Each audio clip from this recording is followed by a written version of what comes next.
Yeah, I think seems that's like the I best think that's job. one of my goals to achieve at least. So like I don't know. It seems like the best Think small job. first. I have to think Seriously. small first. All right, we're kicking off Helicopter Pilot Study Group 16. This is a group that meets weekly, all levels of pilots, helicopter pilots, and we talk about tasks from the ACS or specific topics that we want to address. We take some time, talk about, listen to the presentation, and then discuss it as a group. This is an open format for all levels of helicopter pilots.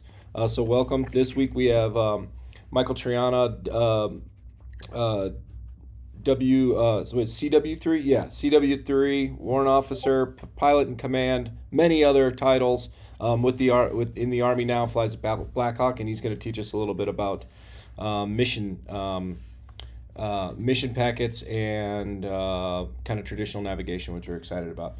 I have a friend at the study group that I'm with for fixed wing pilots in Colorado here, and he made this outstanding aid, this tool for instructing or for teaching aid. What I really like about it is that the rotor can teeter, and you can really show how it can lead to some mass bumping or you're not kind of knocking the tail off. I'm going to put the information in the chat, his Facebook, if you guys want to get one of these. They're cheap. He's going to sell them to you for cheap and then ship them to you. They're like 30 or 40 bucks. Pretty awesome little tool. But I just wanted to make that public before we got started. But Michael, I'll let you take over, brother. Sounds good. And funny enough, we use models like that of a Black Hawk all the time when we're trying to teach aerodynamics. So it's a great tool to have around. Before we get started, if I've been having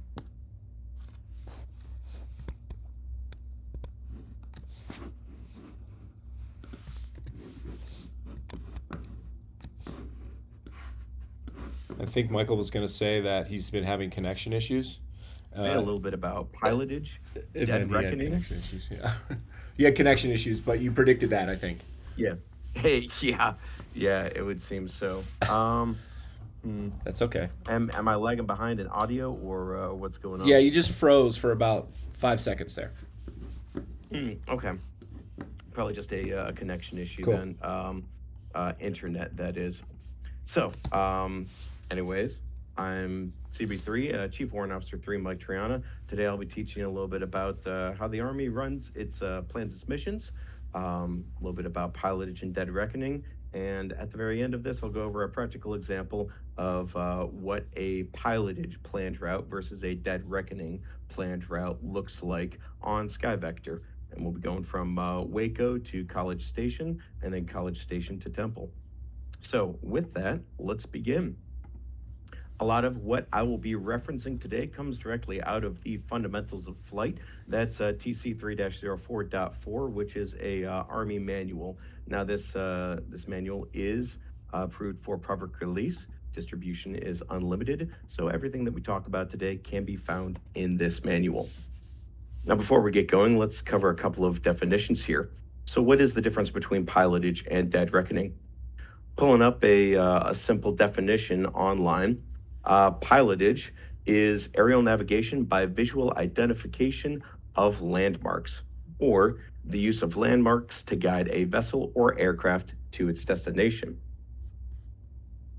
Dead reckoning, on the other hand, is a method of estimating the position of an aircraft or ship without astronomical observations by applying to a previously determined position the course and distance traveled since. In the Army, we do this by use of time distance heading cards. And as we navigate, we use something of a combination of pilotage and dead reckoning to keep ourselves on track. So not only are we going to a point that we can visually identify, but once we arrive at that point in time, we'll make a turn to a heading that we want to head to, and then we will know that we need to travel this amount of distance based off of our airspeed at this amount of time. So with those definitions covered, let me go to Chapter 5 of the Fundamentals of Flight here and cover some things as to how we choose our routes and some of the definitions of mission planning pieces that I'll talk about here. So pretty much everything in the Army will fly at low-level flight, which is going to be 200 feet or less. Contour flight begins at 80 and goes down to 25, and nap of the earth is 25 feet or less. I covered these real quick to highlight that the techniques that I'm going to be talking about today are effective at even these low levels of altitude.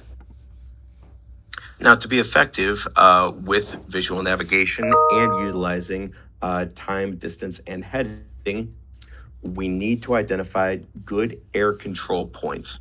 An air reference measure, which is easily identifiable point on the terrain, or an electronic nav aid, such as like a VOR or VORTAC, or even an NDB, used for navigation, command and control, and communication. ACPs are generally designated at each point where the flight route or air corridor makes a definite change in any direction and at any other point deemed necessary for timing or control of the operation. So you typically don't want to have these too close together nor too far apart, and you don't want to have them for no reason. It's just going to increase your workload as a pilot. Additionally, on top of that, it would be useful to have contact points along your route of flight if you know that, say, you're entering into controlled airspace or are about to do so, or if you're going to be transitioning through Class Echo airspace around an airport and you need to make a CTAF call. These air control points and points along your route help you not only keep track of what radio calls that you're looking to make, but also the direction that you're trying to go as well.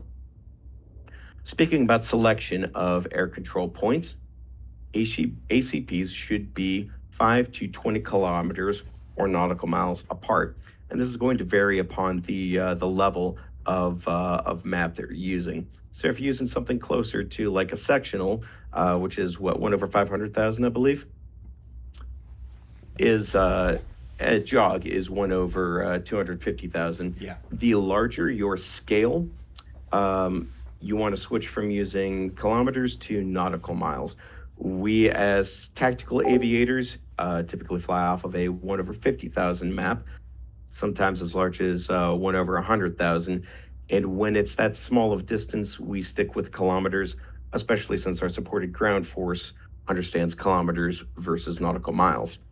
We as aviators, however, do everything in nautical miles and measure our speed in nautical miles per hour. So with that being the case, our air control points should be somewhere between 5 to 20 nautical miles apart.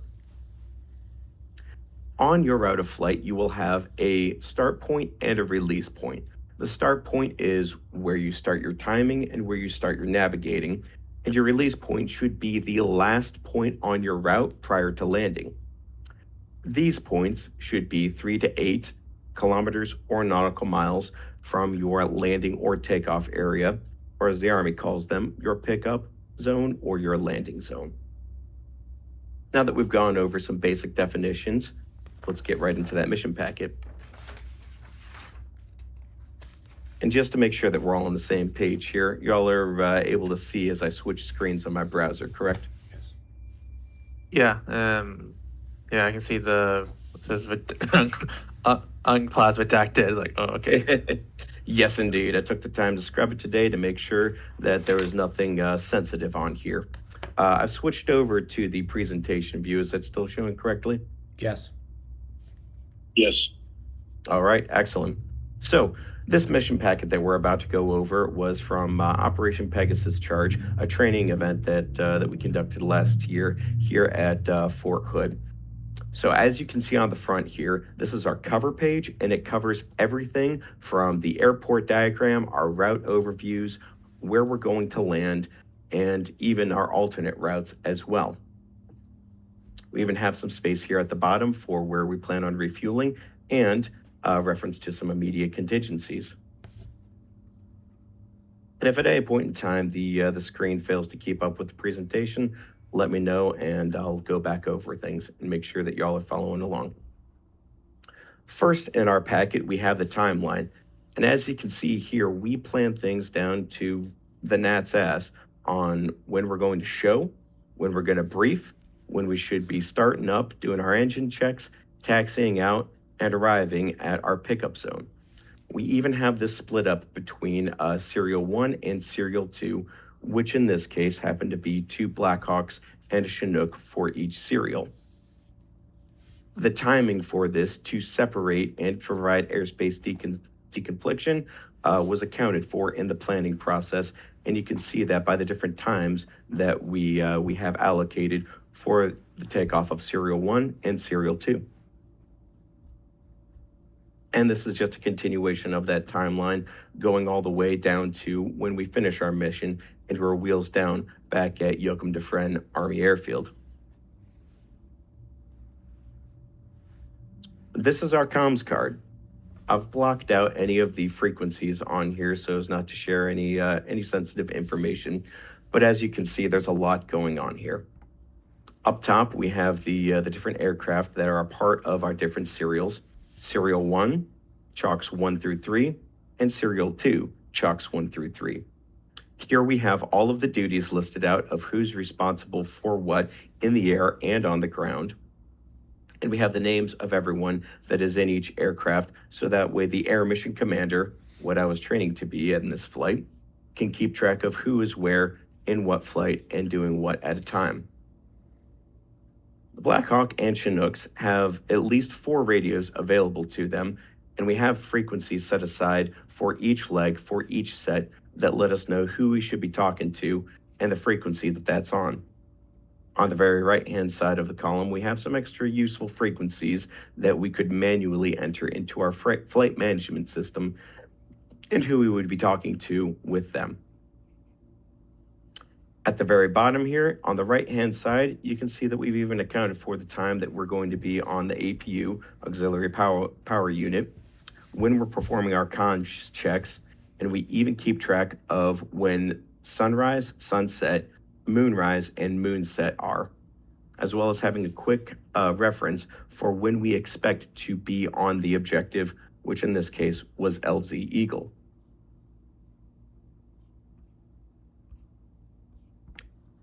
We plan everything from beginning to end, and when we do our mission briefs, we talk through it as well. We leave very little to guesswork. And as I like to tell my pilots, I like to be a diligent planner so that way I can be a lazy pilot, meaning that I have done my homework so thoroughly that it's just following a set of instructions and going throughout the flight and going through the motions. On this diagram of Joachim de Fresne Army Airfield, you can see that we accounted for where Serial 1 will be lining up in center sod and where Serial 2 will be placed waiting to take off. And this is our route overview. This one depicts Serial 1 as they were en route to the pickup zone, which you can see at the very bottom of the map here. This gives us an overview of our entire route at a glance, what the terrain features in the area look like, and gives us an estimation of the entire fuel that we will need for this mission, for this route, and what fuel remains. We also have included here the minimum weather that we need for execution, and should it get below that, we have identified that as mission cancel criteria. We've also let ourselves know how many passengers we expect to move on this, and the estimated time and route and distance that we plan to move as well. This is a diagram of our pickup zone and lets us know about where the troops or our passengers should be standing to get onto the aircraft. We've identified where not only the Blackhawks but the Chinook is going to land, the Blackhawks picking up troops and the Chinook picking up cargo. On the very bottom, we've identified the call sign of the pickup zone or PZ controller that we'll be talking to and letting us know not only the direction that we should be landing, entering into, but should things go wrong, what our go-around direction should be, which is what those orange boxes and arrows indicate on the right-hand side of this diagram. We've also included what the weapon stashes should be, which in this case is notional for a training exercise, whether the doors are going to be opened or closed upon arrival, and which side of the aircraft that we can expect our troops to be loading into. We've let ourselves know that we'll be landing in trail formation as opposed to a staggered formation, meaning that we'll be landing directly behind the aircraft in front of us, but also letting us know that we should be aware of things such as settling with power upon this landing. This is an example of a time distance heading card. I've blocked out the lat long and MGRS military grid reference systems coordinates to keep anyone from getting too nosy.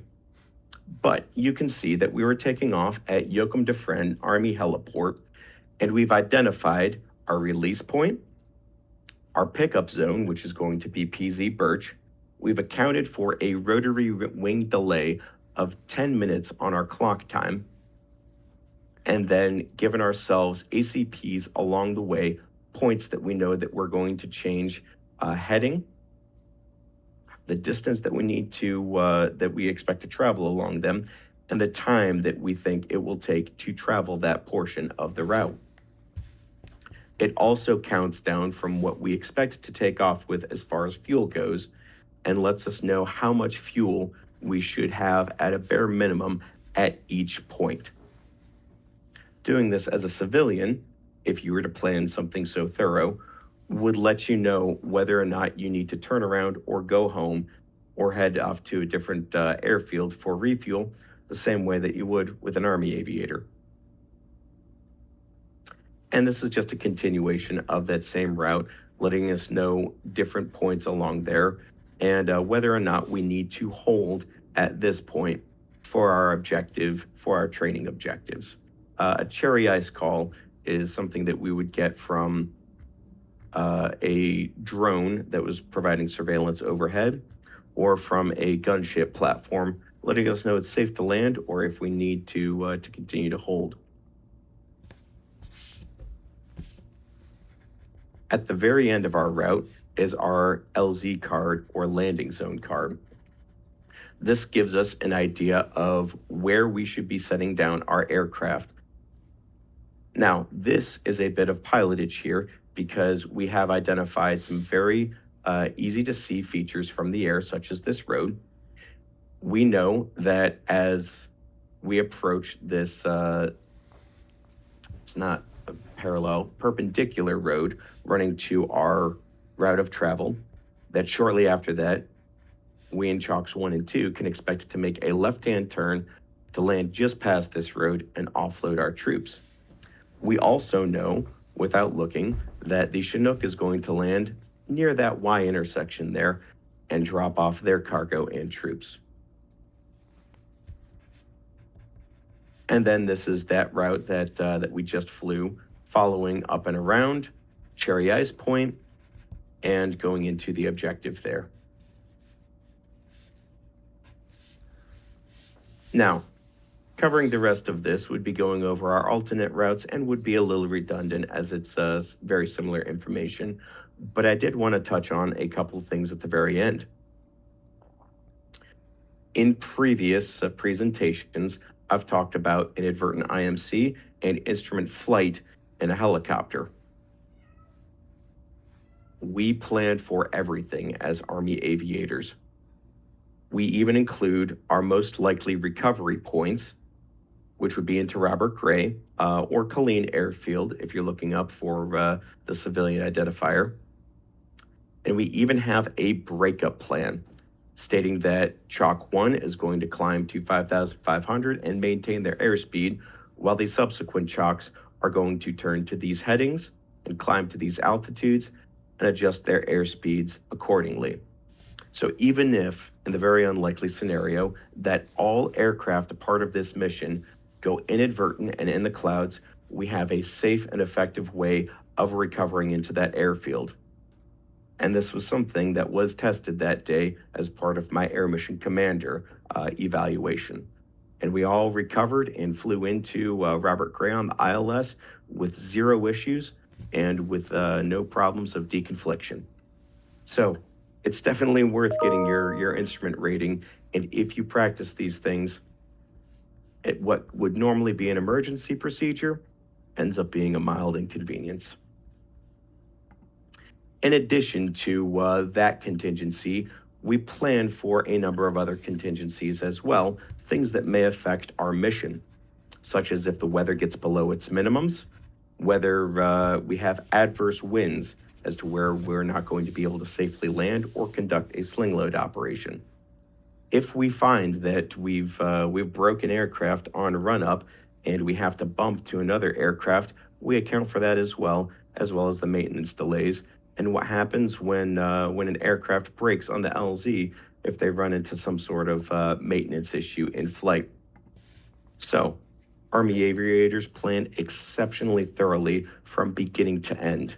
And as I said, what could be an emergency procedure ends up being a mild inconvenience, and you run the numbers and run through the contingencies that you've planned for.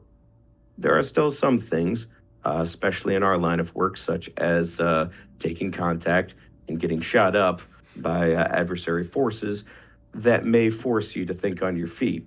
But if you've planned for everything else, those few unknowns are easier to deal with. Moving on from this Army example, let's take a look at what something in the civilian sector might look like. I've planned for us 2 different routes in my local flying area.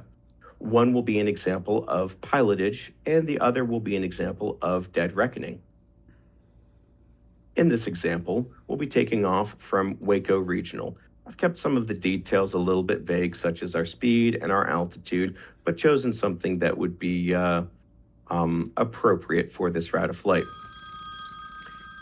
So since pilotage is mainly flying by visual reference, I have us taking off from Waco, heading to the south to our first visual reference point.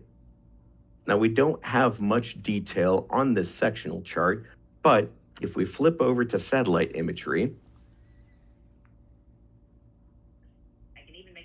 we can see that just to the south of Waco, there's a very noticeable lake and dam. And after that dam, it leads into the Brazos River that we can easily follow by visual reference. Switching back over to SkyVector, I have roughly planned our route along this easily identifiable feature for navigation. As we continue to follow the river visually, we can see that as long as we stay within the confines to the left and to the right of this winding river, we know that we'll be avoiding our obstacles and knowing what to expect in the area. That at some point in time, there should be a private airport on our left-hand side as the river makes a turn. Let's see if we can follow that along in the satellite imagery. So we follow the river to the south of Waco, and we can see that for a visual reference, this is a fantastic terrain feature to follow. As we continue down, I think it's somewhere right about here that we should expect that airfield. Let's take a look at the sectional again. So we get a few winding things here. There's a lake that we can be looking for on the left-hand side. So let's zoom out a little bit and see if we can find that as well. I saw it. Back up. Oh, yeah? A little bit, yeah. A little bit more at the top of your screen. There's that lake just above New Zion Church. Yeah, to the right, just to your right. Yep, there it is. Yep. See, there we go. So having multiple points of reference, visual identifiers along your route of flight makes it easier to fly via pilotage alone. Now, we do have our navigation card that I have here that we can utilize to assist us. So while you're planning to fly via pilotage, you can still fly via dead reckoning at the same time. These waypoints on the left-hand side that just say user fix, you may decide to replace those with something like Riverbend or Riverbend next to lake or Riverbend airfield. And while I'm not seeing the private airfield here that's easily identifiable, that bend in the river as well as the lake was spot on. Let's go back to the sectional and see if we can identify a couple of more features along this route of flight. So by identifying that lake and that private airport, we know that there's going to be this airfield over here that we should probably be identifying or tuning up for the CTAF and monitoring the traffic in the local area. Once again, that air control point also works as a contact point and helps pace your flight and radio changes. The next control point that I have is where the Brazos and another creek intersect. If we take a look to the south, we can see that that's generally in this vicinity. Following it further, or it could be down here. This is also the importance of having good identifiable checkpoints. But I think that this is the one that we were looking at as, yep, we could see that the river gets a little tighter in its winds as it approaches that point. Pilotage is not so much a science as it is by, I don't want to say by flying by vibes or feels, but you need to have a good feeling of where you're at by the visual reference points that you have. One important thing, if you're planning on flying by pilotages, is to have a backstop. As we can see, if we missed this air control point here, we know that just past it is this curve in the road, and we see that there's a bridge as well as a Y intersection.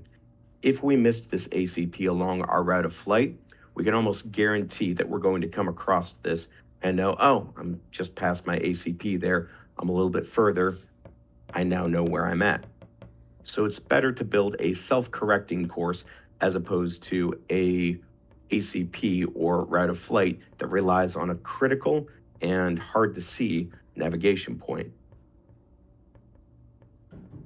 Continuing along this route of flight, we can see that the next point is where train tracks and the Brazos River come together. And that should be right about here. Let's zoom in a little bit more, and yep, you get some train tracks there and the Brazos River bumping right up against it. And even if you didn't catch that point directly, you would likely be able to catch it as it gets a little bit further down here at the end.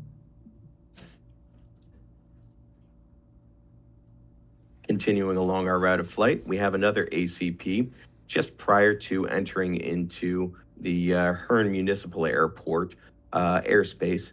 So we would know that when we identify this intersection of the river, railroad, and road, that we should definitely be monitoring that CTAF and making a call through that airspace as sort of a last ditch. Oh, I want to make sure that I don't forget to do that.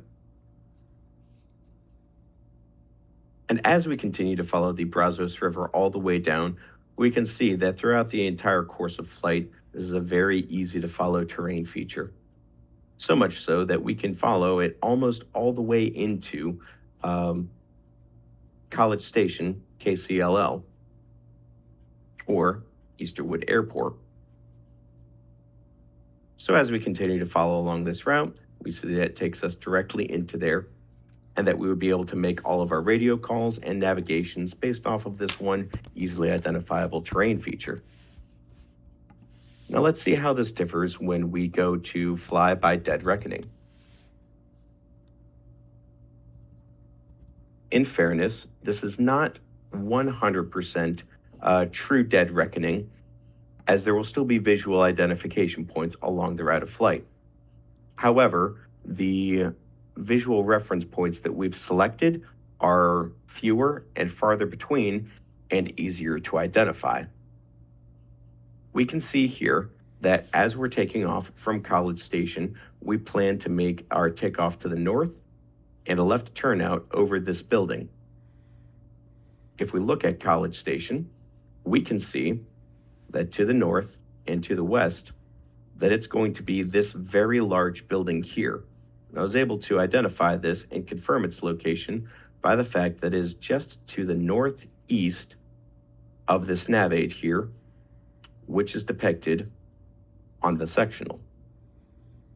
So we know that as soon as we cross over this building, that we then need to make a turn to a heading of 246, and that we plan to fly at 16 nautical miles at 100 knots, which, let me make sure I have the right one pulled up here.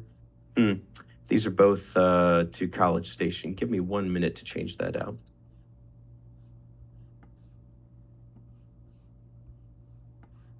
Here we go.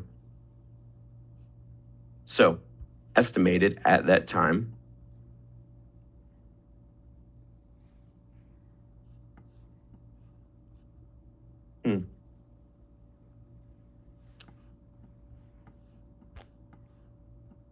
I'm not quite as familiar with SkyVector, but I'm not actually seeing a minute breakdown here. Am I missing it? You'd have to put, yeah, ETE, estimated time en route and estimated time. So it's in there. It looks like it's this Okay. difference between those two. Yeah, it's not in the format that that I'm Right. familiar with. Ours going in time or hours, minutes, seconds, and all that. So it should take you about 8.5 minutes en route to go this length, 16 nautical miles at say 110 knots ground speed. So you can start that timer as soon as you get to there and follow this along. And know that as you approach the city of Caldwell, I've chosen this four-way intersection of railroad tracks, which is also easily identifiable even on Google Earth. So we come to the west, and we see that just to the south of the town here, these railroad tracks funnel us in to this central crossing point. And we know that at that point, we need to make a right-hand turn to heading 285 and continue on for 21 nautical miles. According to our navigation log, that's estimating that it will take us about 12 minutes to travel that distance. So we've got our time, 12 minutes, distance, 21.3 nautical miles, and heading of 288 magnetic. That's the dead reckoning part. The pilotage portion is making those easily identifiable landmarks to keep you on track.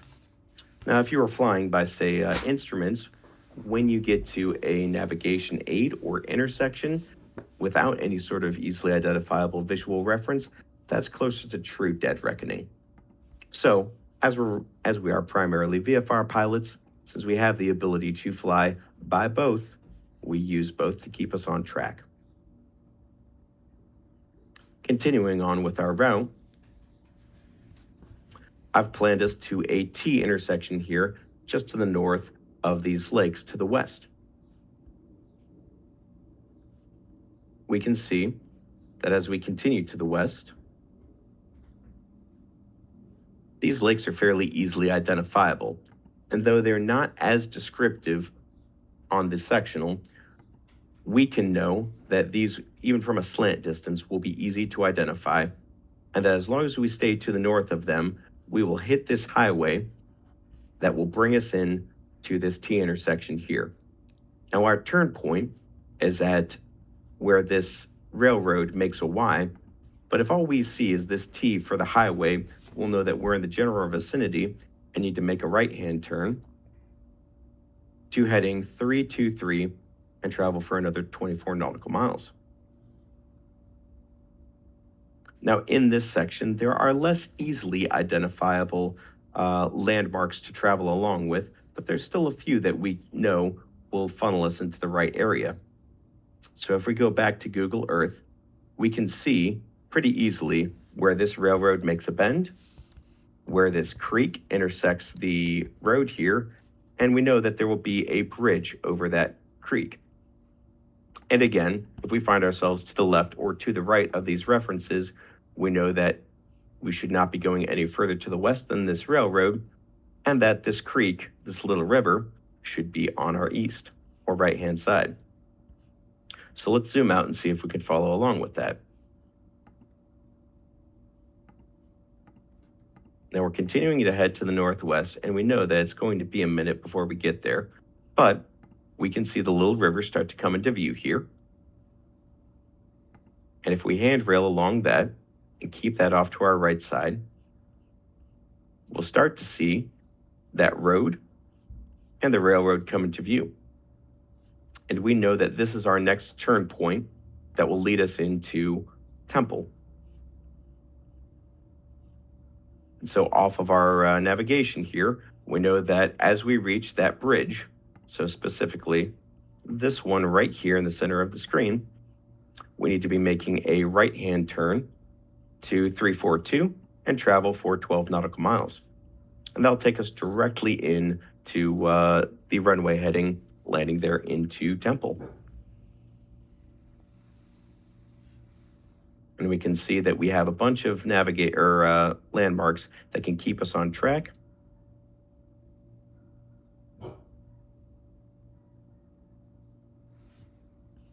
And that was as we get to the north of the city, we're lined right up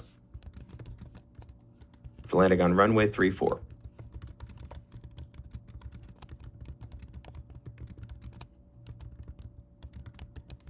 And that's about the long and short of it. Doesn't have to be any more complicated than that. And it feels like us as Army aviators tend to overcomplicate things, even such as a VFR cross country, which both of those were exceeding 25 nautical miles. And I think it was about an hour that each of them was very close to it. Funny, overcomplicating things.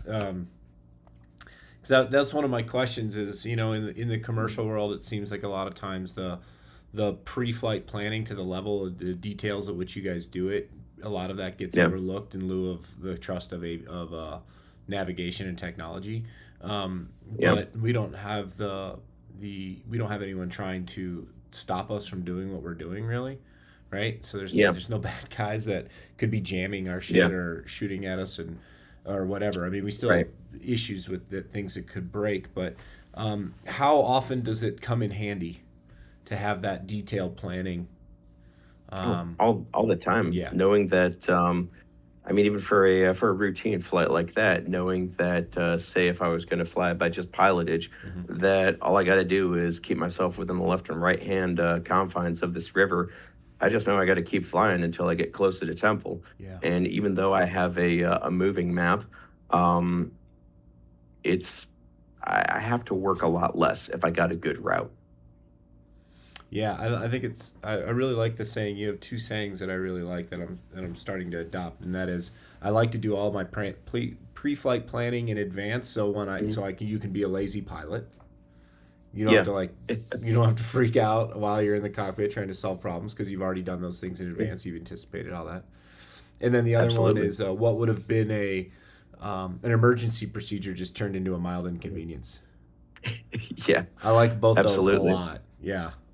Well, I have Thanks, I have some questions, and if you guys have any questions after I go, or maybe they'll overlap, but by all means, do it. Your VFR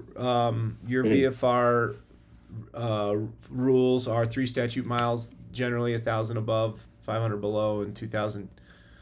I noticed it because you said you had your no-go flight conditions, and it was 3 statute miles and 1,000 above, which is typical for us in Echo and Gulf airspace. Yeah. Same, huh? Those are really just so that way we don't have to make any sort of modifications to our flight routes or in our training area. And really that's more like administrative at that point in time. Yeah. Because if we plan for anything less than 1,003, the risk goes up, which means that a higher level of command has to approve our flight mission.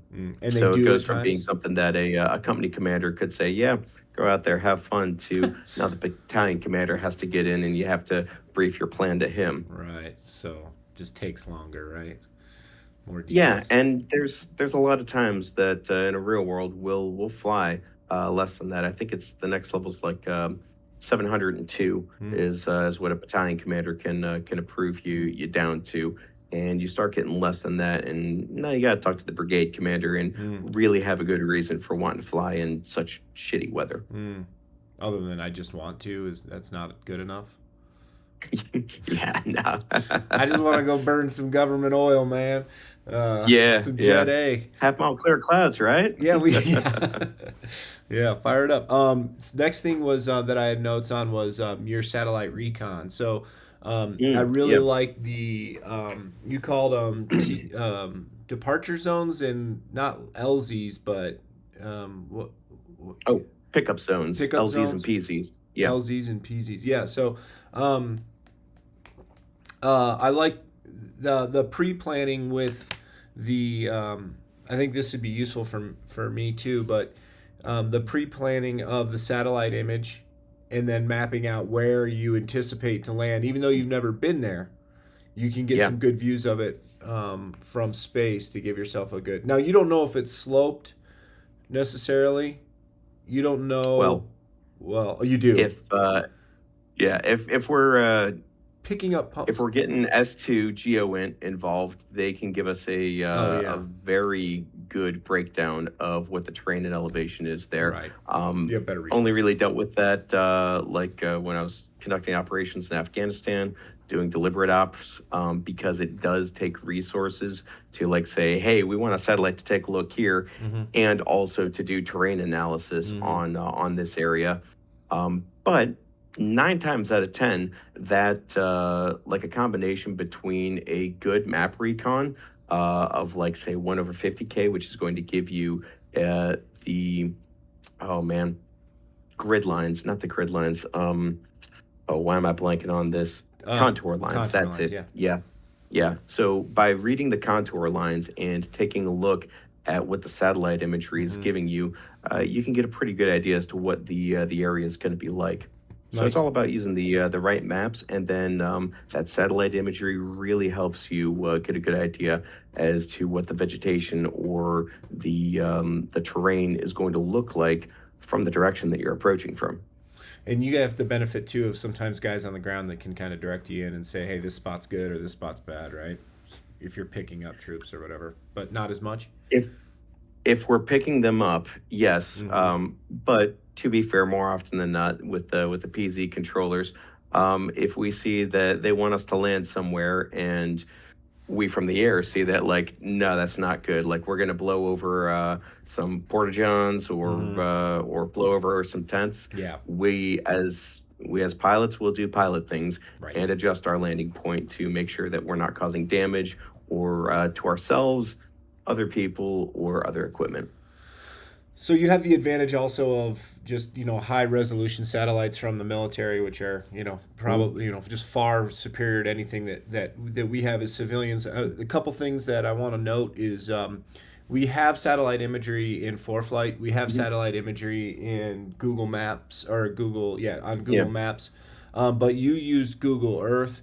And Yes. Google Earth is the highest resolution satellite imagery that I think we can get. Often Yeah. reaching, it says, upwards of 15 centimeters per pixel. So we can zoom in for those of you that are using satellites to help with your navigation aids, which you should do, satellite imagery. Zooming in on Google Earth instead of Google Maps is going to be far more detailed and noticeably detailed, more detailed. So I'm glad you use Google Earth. It hasn't really crossed my mind, but I want to use the best resources that we have. So Yeah. going forward, I'm going to switch over to Google Earth. Absolutely. Yeah. Another advantage that Google Earth has, as opposed to Maps, is that you can adjust the view of it Mm. to like the angle that you might be Mm. looking at the terrain from, and Mhm. it'll even give you a little bit of detailed elevation. It might not be as good as what the Army has, Mhm. but to be honest, 9 times out of 10, we are using Google Earth when we're planning a training mission, Nice. just because those higher echelon resources really aren't available outside of deliberate operations. Fantastic. That's good to hear that it's such a valuable tool that even you guys are using it, and that's really good. I felt like Google Maps Absolutely. was not necessarily as good as I had hoped it would be. You zoom in too much, it gets Yeah. blurry, and there's Yeah. limitations there. So this is far better. Mhm. I noticed how you're timing your fuel burn down to. Mhm. I know you guys are really precise on your timing when you're pre-flight and all of your Yeah. when you start up, when you take off, when you expect to be there. How Mhm. quickly and how accurately is your fuel burn? I mean, the helicopter has to be running at in peak performance for that to be as accurate as you would think it would be, right? I'm just curious, how often is that Yeah. off, or how So accurate is it? any time that more often than not we've been exceptionally close, Mm-hmm. and we consider plus or minus 100 pounds per hour to be within limits. Mm-hmm. If we're outside of that, then it's like okay, like either we're running into weather conditions, whether it be wind or like we're heavier than we thought. Because the guys in back, they do their best to estimate how much they weigh, how much their equipment weighs. Yeah. But carrying more weight is really what's going to slow us down or adjust our fuel burn the most. Um, I can't tell you how many times that planning the fuel out to that level of detail has helped us.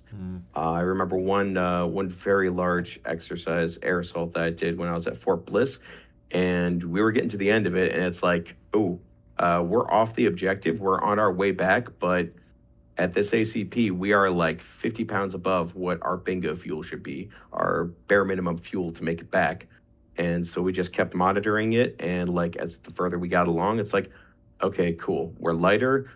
We got a tailwind now. We actually gained like about 50 pounds in that last 10 kilometers or something along those lines. And we progressively saw that our over under, as it were, was improving. So with planning things out, as far as your fuel burn rate goes, we typically have like a range that we're looking to be within. We don't just plan for like, hey, this is the bare minimum fuel that I need to be at this point in time. We also plan for like, okay, after startup, after taxi, before we even get to take off, I'm guessing that I'm going to be at about 2,100 pounds. So we put that fuel into the very beginning of it. And as long as we remain within those two numbers along our entire route, we know that we're good. Nice. And as far as our performance planning calculations go, we account for the density altitude, we account for dropping off packs, picking up packs, and even going down to like the health of the engine and how good it's going to burn and how much torque it's going to produce, how much power. That we can get things very reliably accurate. And on top of that, we have the ability to update our burn rate within our flight management system as well. And we typically conduct a fuel check within reaching our flight profile. So like 5 minutes after you level off, tops. And it needs to be done within the first half an hour of your flight. I start mine as soon as I get going, and I'll either use my watch to back me up. I've got a diver's watch that I can set, or if the situation allows for it and I can wear my smartwatch, I'll set a 15-minute timer on that because I know that within that 15 minutes, I can multiply that number by 4 and I can get my hourly burn rate and do the rest of the math from there. So trying to be or make the math easier on myself, and I will do some rounding of numbers. If I'm like 826 an hour, it's like, okay, cool, that's like 825 or 830, just so that way I can easily get an estimate of things, as opposed to sitting there focusing on it too long because I got other things to worry about. Man, I had a oh yeah, bingo fuel. Do you guys have a bingo fuel like hard deck or hard line or whatever you call it, or is it So variable?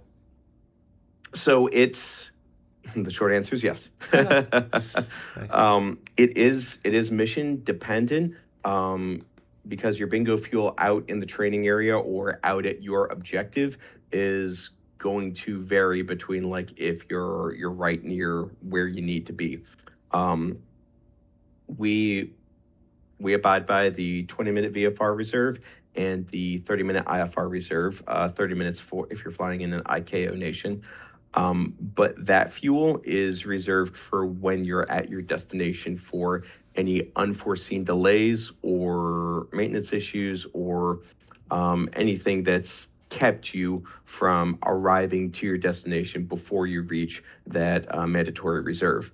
So the bingo fuel it changes at every single ACP, which is why it's calculated within that. And if you've planned well, you will always know if you are over or under what you planned to burn and what you absolutely need to be burning to complete your mission and get back home.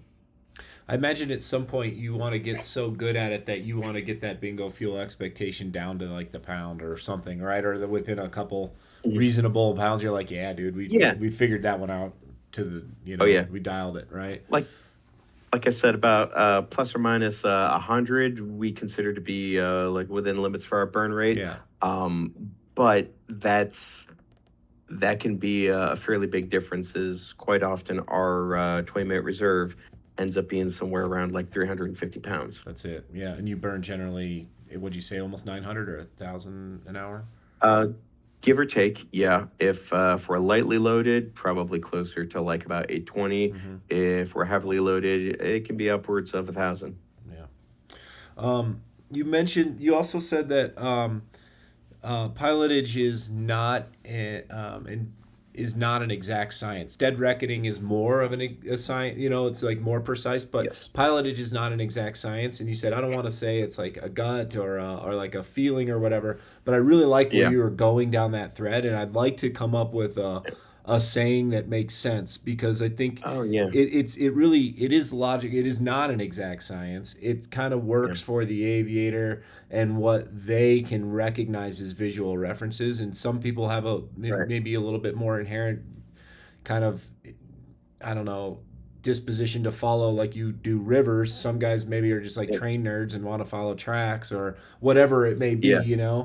But I agree with that. It's not a science, and I think when we're just getting started, when I was just getting started, I was so like hyper focused on like Yeah. finding the right spots or whatever. But it's just like whatever makes sense, you know. Yes. Yeah, and Yeah. it's like if you're picking a lake in an area that there's a ton of lakes, that could be a problem, right? Yeah. And you're picking just railroad tracks, as you saw, like you had to zoom in pretty deeply to see those really thin railroad tracks. So what are some of the Right. other indicators around there? Power lines can be a challenge too, but Mhm. that's just, I feel a lot of it comes with trial and error, you know, Mhm. picking spots that you I- know is going to be visible. Additionally, a good technique that we utilize is features, whether they be natural, terrain, or man-made features that will sort of funnel you towards a point. So, like those railroad tracks, Yeah. that X that I had there, you'd be able to see from the air, like, oh, hey, I'm to the right of my course. I need to come left to be funneled into that X, or like where that bend in the railroad was. It's like you might not see that, but you're definitely going to see that T intersection for the highway there. So even if you miss your primary point, you kind of have a secondary or like a backstop line that oh, I've reached that. Shit, I need to start turning this direction so that way I can get back on course. Yeah, the funneling technique, that makes a lot of sense, and it's logical, if the train allows for it. True, absolutely. Yeah, that's awesome. With the navigation, I know it's like it's what's the metaphor again? There's many ways to cook an egg, or there's many ways to I forgot the other one. It's like there's a lot of experimentation with the Skin a navigation. cat? It's like, oh, we can go this way and that way. Yeah. Yeah, that's awesome. When you're, and then I think the last thing I just wanted to ask, because I'm curious, it's just pure curiosity. All of the all the pre-flight planning and the efforts you take to make this flight as lazy as possible for you as a pilot. Yeah. How often do these what would be emergencies turn into mild inconveniences? How often does that happen? Do most of the time things go according to plan, or are you pulling out the stop? Are you referring back to the details of your pre-flight planning regularly in flight? I'm glad that you have them. So I'll share something that happened on that mission that I briefed to you guys. While I was getting evaluated as an air mission commander, and part of that was to go through contingencies. One of them being a like fallen angel procedures, meaning that hey, an aircraft got shot up, they either crashed, they had to make a precautionary landing, or whatever. They got forced down for some reason. So we went through the drill, and we executed it, like kind of knowing that, hey, this contingency is going to come up, but it's just for training. We went through the process of going through that.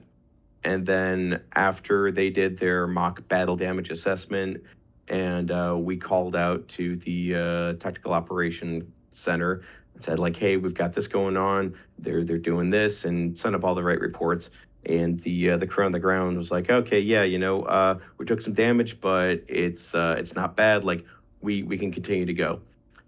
After they took off, after that fake training scenario, they had a real life EP. They had something wrong with like one of their transmission pylons, the Chinook, that is. So we were en route to do our second pass, go pick up the second lift of soldiers on that PZ, and we were relying on the Chinook to take their fair share of soldiers with them. But since we were passing by our airfield, they're like, hey, yeah, this isn't land as soon as possible. It's just practicable. We're going to go land back at the house and check this out. It's like, okay, cool. Yeah. And since we had already rehearsed that, like, what happens if we have to bump an aircraft, if an aircraft breaks on the LZ, if we're down an aircraft for whatever reason, I was simply able to call my other serial, since I was serial 2, call them and say, hey, can you guys take more on this route if you haven't taken off? They'd already did. It's like, okay, well, we're going to go in and grab these guys. Are you able to make another turn at the very end of that? And can you take X amount of packs? And they're like, yeah, we should be able to fit that, kind of doing the rough beer math, as it were.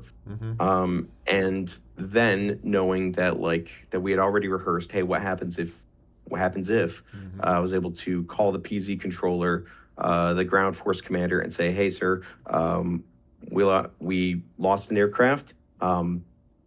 We're only going to be able to bring in 2 Blackhawks. We're going to take X amount of people, execute your pre-established bump plan, get your critical leaders on that aircraft, and take Joe Snuffy and put him on the next lift. And we were able to execute that without it being a huge issue. When being down an entire aircraft to move a entire ground force, if you hadn't run through that, you'd be pulling your hair out. Yeah, but it'd be a mess. It was just a few extra radio calls and oh man, okay, yeah, I guess we got to do this. And we executed without an issue and got the ground force in and kept the training event on schedule. Knowing exactly what to do should that happen, as you planned. Absolutely. For it. Yeah, that's awesome. I have a sample of a navlog that I've made, and these, yeah, I know. Yeah, I feel that out too. So regarding this, this is what I mean. I think it was important, and I did a number of these. I actually filled in the blanks and did everything accurately, just to show that I could do it. But the reality is I just want to know where my point is, what my heading is, and what how long is it going to take to get there. And so you just for those that are watching that are curious, you don't have to do it at this level of detail in real life, because the reality is you need to be able to reference this in flight. And you can't sit there and look at it's like, okay, 73, 2 minutes, 71, 6 minutes, 65, 8. It's just, you want quick reference. I want to know my heading. I want to know the time. I want to know how much fuel it took, or it's going to burn, and how long how much I should have at the end. But that's overkill. I think this is some airplane shit, man. Yeah, absolutely. This isn't Robinson helicopter single pilot shit. No. Yeah.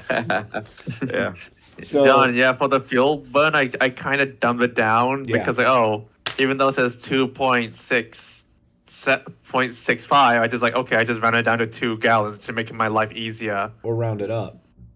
My instructors, I don't want to round it up because I think I just don't want to overcompensate for the fuel, because we don't want to go into a fuel light situation.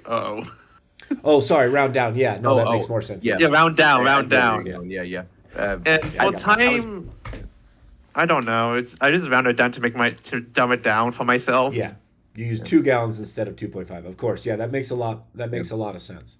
And in our scenario, we should do that. Although we learn on our gauges, on our main and our auxiliary gauge, just by looking at where the needle is in the quarters of the tanks, how much generally we have left. So that's just a skill that you kind of acquire. But so it's not as detailed. It's not as finely like dialed in as I think you guys deal with.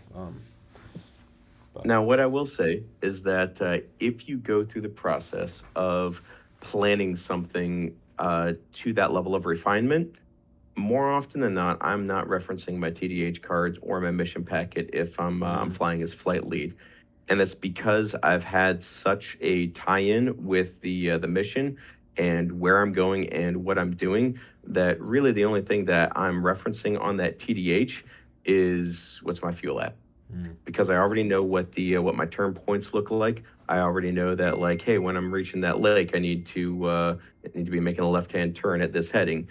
And as long as we're keeping things time on target and crossing those points at the correct time, then really I'm just worried, like, hey, am I going to have enough fuel to do all of this?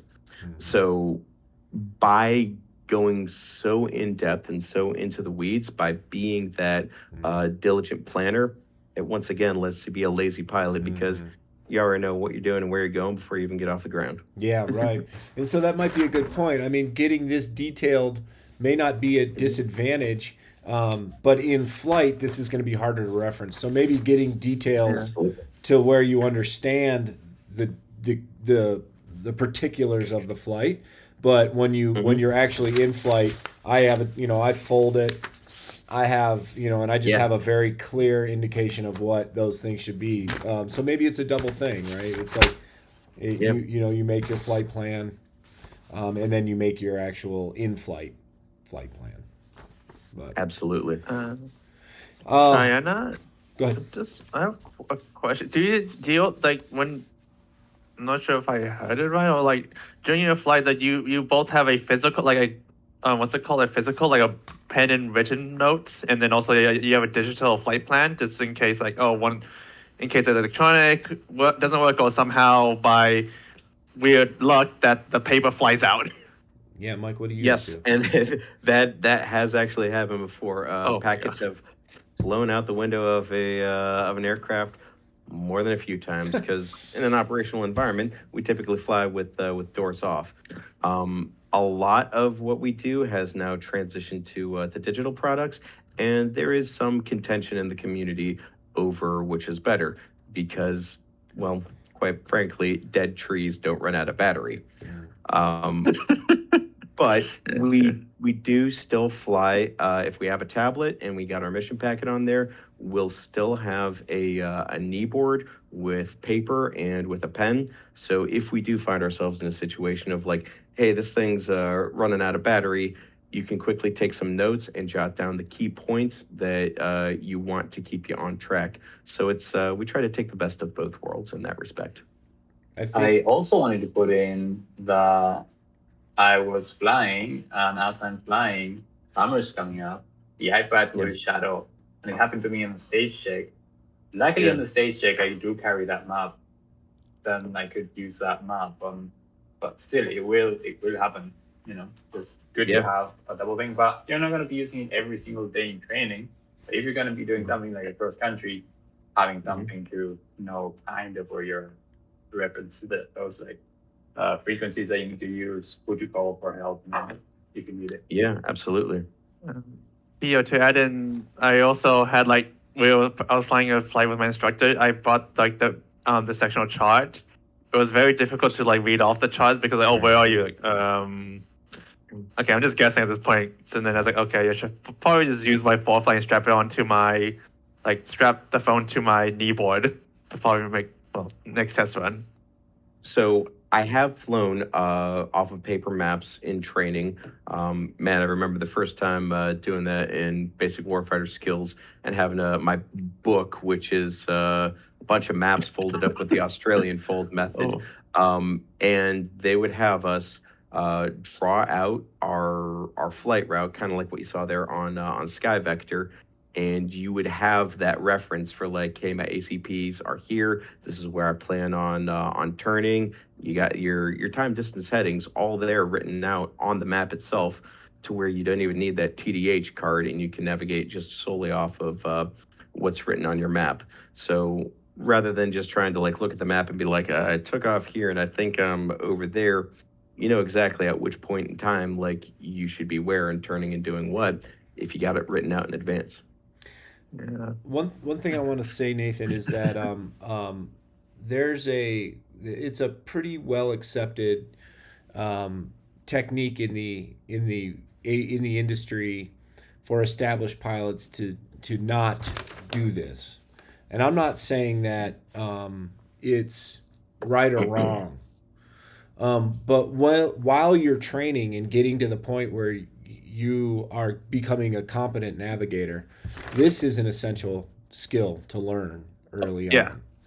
on. And adding these facets of this skill set into your navigation throughout your career, I think is what Michael's talking about here too. Is they're doing it all the time, but you're not necessarily always using that skill. No. Yeah, you're using a lot of the technology you have, and so don't let it dry up on you. Keep that skill fresh. But there's when especially for your check rides, be confident and competent with being able to pilotage and dead reckoning navigation. Mm-hmm. You're likely going to be okay with using your ForeFlight, but your DPE might come over to you and say, I need you to turn off your ForeFlight. Where are we? Where are we going? How are we going to get to where we need to go? And if you have a 430, that's a backup, right? That could work, right? If you have an iPhone, that's a backup. That could work.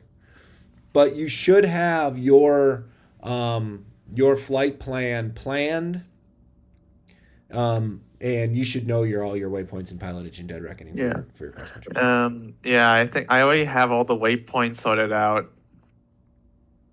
Yeah, so it's gonna be so next I'm just doing next test one with the improved like what's it called, checkpoints. Yeah, that should probably make my life. Visual reference points, checkpoints, sure. Yes. Yeah. But then it's like as I look on the map, it's like, there are more ways I can do, like go like get to my destination. Like, follow the highway or just follow this river system that actually goes into the city.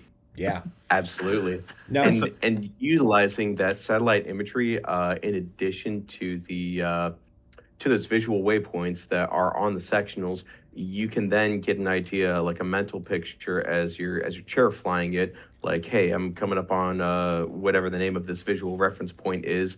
I know that there should be a T intersection of a highway right next to it, or that there's going to be a wind farm to my north, or that I got a mountain peak to my south, something along those lines, where as you're approaching it, even though you may be flying directly over that T intersection, the best visual reference points and visual navigation aids are going to be something like a kilometer or two, or half a mile, if you will, off to your left and to your right, because you're most likely not looking directly down as you're flying over wherever it is that you're flying.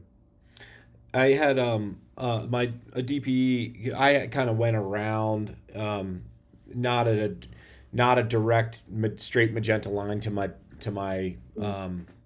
where I was supposed to land for my practical, my scenario. And he was like, why didn't you just fly direct too? And I was like, well, there's X, Y, and Z. I wanted to find the good waypoints. I kind of did the math between the two distances, and it was only about another 3 or 4 minutes flight time. It burned, like, let's see, we burn 10 gallons an hour, so it burned a small portion of fuel. But he's like, well, the client's paying, and how are you going to justify more expense if you're going around because you don't want to go through an airspace or you want to do something different? And I was thinking about it from that perspective. I'm like, they don't know shit. They don't know the decisions I'm making. If I choose not to go direct to, are they going to be like, why didn't you go direct to? But I don't know. But I guess there is that concern, or at least that consideration in commercial aviation, that you want to be there. You want to be there as efficient as you can. So a lot of people just, and like Troy was saying today, just follow the magenta line, right? So and you guys don't do that. Doesn't build skill. And and what happens if your GPS receiver fails on you? What happens if if there's a massive solar flare that interrupts GPS connectivity?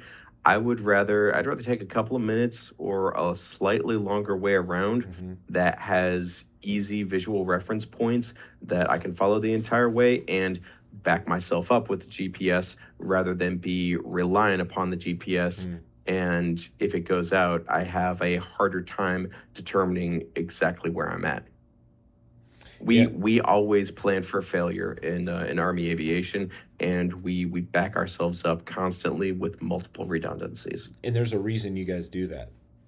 You don't do that just because it's. I mean, if anybody's done trial and error to the level that, yeah. I mean. Yeah, absolutely. Invented this shit. I think, like Triana said earlier, is like we plan these contingencies to make it like slightly minor inconveniences. Yeah. And yeah, I love that saying. Just like, oh, like we hit a problem. Okay, well, that's easy to address. Yeah. Hey, Mike, good job. Real quick, guys, since we're all together here. Yeah. Talk a little bit of shop. So I was communicating with Richard this morning. We're on a 12-hour difference.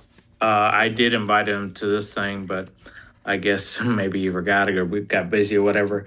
But if I know John's on board, but if you could be on board, we're trying to do a trial run on May 15th at 1800 Eastern, which that would be, I don't know, are you Central? Yeah, I'm Central Time. 1800. Yeah, so next Friday. Next Friday, that is then. Yeah, if you could make it. If not, John and myself will be there. At least we'll find out how he's thinking about doing this. If he has a presentation, I know John was potentially looking to present something, and I don't know if he. I mean, I'm just gonna host this time. I'm not at all an authority on Carby, other than I know where the auto switch is at in the Cabri. So you said it was the 15th, right? So the 15th. Yeah, May 15th, 1800. I'll come up. I'll create a Microsoft Teams link and I'll get it to you guys. Okay. So hopefully we can all get together. And if we need to do another one before the 23rd, we can. But I think that will cover most of it. It was pretty good for last time. We just did one trial run, figuring out the program and everything.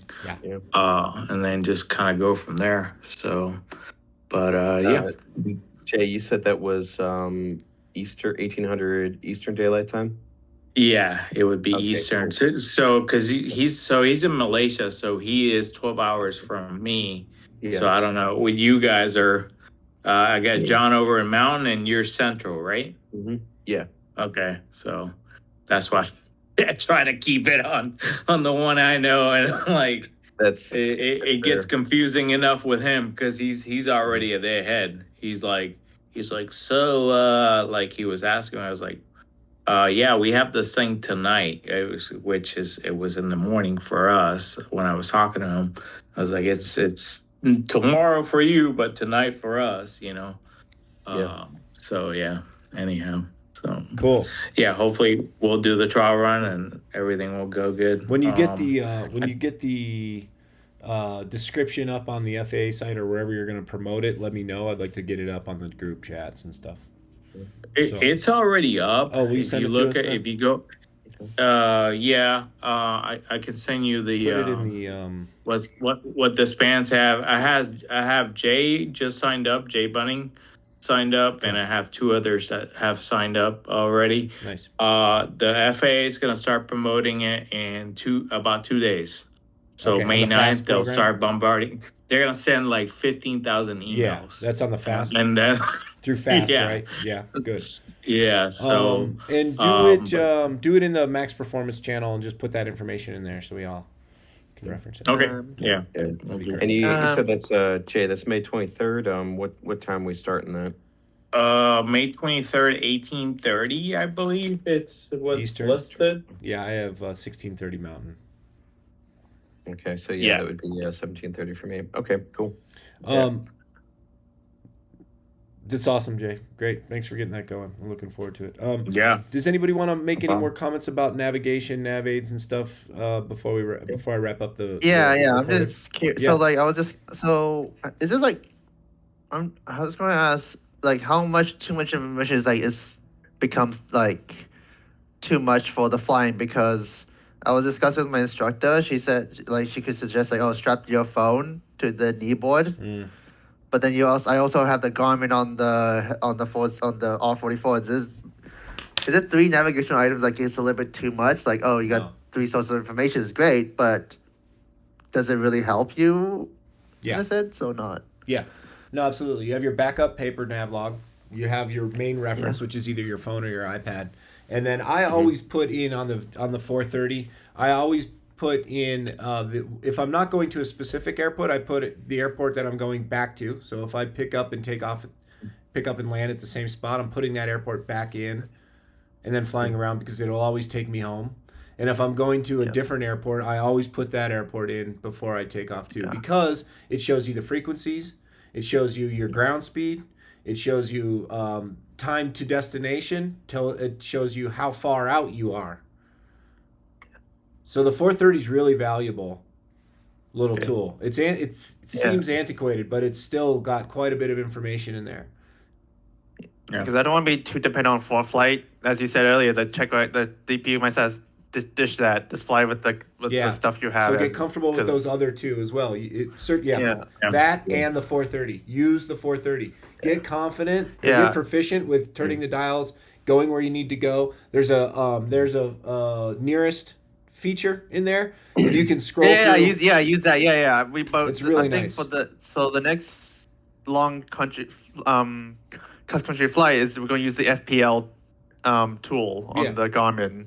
Because I did use nearest, but it doesn't help with like getting all the waypoints down. No, right, yeah. So you can certainly like put in waypoints and do a flight plan on the Garmin. It's Okay. It works. I mean, if you're using ForeFlight, you don't need that necessarily, because you can always just get that magenta line to the nearest airport, and that is also going to be a good tool for you for deviation. So if they're like, okay, well, you can't go because there's a squall line ahead of you. What are you going to do? Yeah. You're like, well, I'm going to turn around and I'm going to hit nearest. I'm going to either go back to the airport or I'm going to find the nearest airport and whatever, right? Yeah. So that's Where you at on your training? I'm trying to get my solos in. So right now I'm trying to practice my long cross country routes. Okay, but are you doing your private or PPL. yeah, okay. Cool. Yeah. Well, That will weather's help you a been lot. Not favorable these days. Yeah. yeah. I wish somebody would have taught me the 430 before a lot sooner. Yeah, Okay. I do. you'll get to see a lot of it during your instrument too, because FPL actually does mean something. Yeah. That's a flight planning feature. But yeah, the more confident you are on your private, when you start, I'm not sure how you're gonna do it in sequence. If you're gonna go to an instrument next, but Instruments next. Yeah. Okay. That's what it is. Yeah, the more confident you are with it, the better you'll be. So yeah. I basically do the same thing. I have just a flimsy little knee board. I use my phone. A lot of times I'll just use the phone because it's easy. But I'll often use the iPad if I have a Sentry and I can get traffic. And I like that about the iPad. I can get. Yeah, I think it comes with an iPad. I mostly use that for like traffic. Like, hey, who's around me? Yeah, right. And where you fly, there's a lot of people around you, Yes. which is cool. You're lucky. Yeah. That's good skill building right there. Yeah, it turns out flying a plane is a lot harder because everything's painted white. Yeah. They blend in Yeah. the city. It's like, And those things are so damn small. I'm always looking in the sky for them, and then it's like I just see like this little silhouette against the trees or something, and I'm like, oh man, how does anybody see that shit? ATC did say like, hey, by the way, there's an aircraft on approach 10 miles. Okay, well, we're looking for it. Like, okay, my eyes can go. Yeah, I may be blessed with great eyesight. Yeah. right. But I can't. 10 miles might be a lot to ask. But don't say you have them in sight unless you do have them in sight. Because Absolutely. they take looking your for the word for traffic. it. They believe you when you say traffic in sight. They believe you. But if you don't have them in sight and you say you do, Look, it's a no, problem. that's one. We don't wanna break just the say trust there. looking for traffic. Yeah, Yeah. because there's Searching. new rules. Yeah. Actually, there's new rules, Mike. I wonder if you can validate this. But there, there's no see and avoid right now because of the DC. Yep. Can you talk about that a little bit? So I'm only just on the surface familiar with it as far as that goes, but essentially what they're looking at is that they're trying to reduce the visual separation, especially in or the use of visual separation in busy airports because of not only the DC incident but other incidents like. Man, I think it was one of the last times that we were talking about this. That one aircraft that passed in front of a landing aircraft. So the one helicopter, I think it was actually out in the West Coast. I don't know. Yeah, if it was El Centro. El Centro. They were going into Yeah. El Centro, and I mean, they were talking to ATC, Right. but something got kind of mixed up, and it brought up to everybody's radar. But yeah, Right.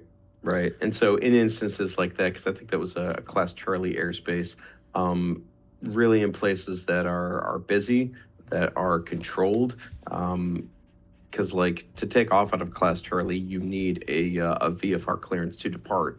So they're not utilizing that visual separation anymore because, well, the track record hasn't been great recently, not just for Army aviation, but aviation in general has kind of seen a spike in incidents. I think that's going to make things really difficult for helicopters in busy airspaces where ATC is not going to know really what to do. And there's probably going to be longer wait times, I think, for a lot of guys leaving a lot of these spaces, it sounds like. So I'm really curious how this is going to shape up. And I would encourage anybody who goes through that experience or has something to add on it to talk about it with the group down the road, because I think it's going to affect the way we fly in these busy spaces. Yeah, because it's wouldn't be surprised if they're wanting us to stick more to those VFR or helicopter routes and just staying the hell out of the way of everyone else.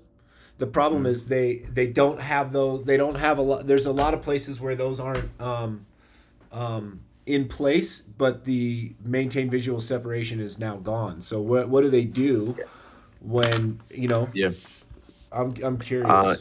I would say that at that point in time they would be relying more on the positive control and VFR clearances. So being told vectoring like, out. hey, your takeoff runway 34 after climb out, turn right heading 160, climb to 3000. I mean, more like instrument based control. In but VFR while you're still flying conditions. under VFR. Yeah, absolutely. Interesting. I have some Amatis clouds out my window. Do you guys want to see these? Those are always kind of fun. Oh yeah, sure. Let me see. Oh, yeah. Oh. Isn't that cool? Yeah. Can you guys can see them? Nice. Yeah. In the yeah. building. We always get such interesting weather here on the front range. Yeah. Which is kind of neat. Yeah. My better half, if she saw me do that, she'd be like, "Oh my God, you're such a nerd. You don't like clouds." A meteorologist, Yeah. at least to be a pilot. Yeah, exactly. You're the nerd. You don't like clouds, whatever. Right. Do you guys have anything else you want to comment? We have some new guys, Commander and Sammy. Thanks for joining, you guys. You missed the bulk of it, but that's okay. It's recorded. It's going to be in past recordings. Anything you guys want to add? We were talking about navigation. I mean, we got a few more minutes here if anybody wants to throw anything else in. Yeah.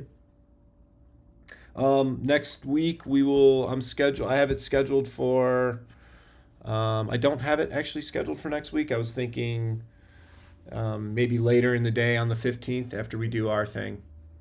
Jay. Okay. Jay, put that information in Max Performance if you haven't already. It should be already. I use FlyJ. Nice. Just take a look if it's there. Good. So And just if it's working. for those guys that just joined, we have a FAST meeting or a FAST seminar on the later in June, which is pretty exciting about some carb icing and a few other things. So, Yeah. all right, with that, let's wrap up 16. See you guys on 17. Thanks for everyone for joining. Throw your comments, questions, and max performance, and we'll see you guys. Michael, outstanding. Thank you, brother. That was a great presentation. Thank you, Michael. Stoked. Thank you, Michael. Appreciate Yeah. it. Glad you guys enjoyed it. See you, Tio. Thanks for joining, Appreciate brother. it. Later. Bye, everybody. Take care. Bye.